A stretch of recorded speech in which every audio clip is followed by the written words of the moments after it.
Една от старите църкви в Несебър, Свето Успение Богородично, която е действащ храм, събра хиляди християни в неделния ден. Българи от цялата страна и много чужденци бяха привлечени от атмосферата на древния град. Много хора преоткриват Несебър като духовно средище не само на Балканите, но и в Европа.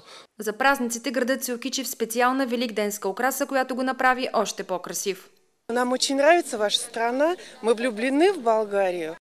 Несебър е много красив и древен град. Тук сме за пръв път и ни хареса много.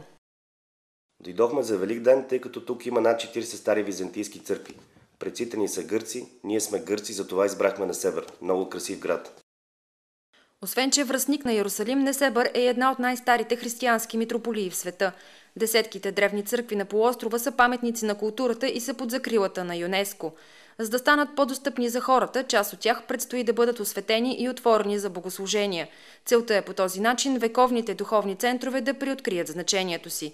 За BTV новините от Несебър, Лора Стаматис.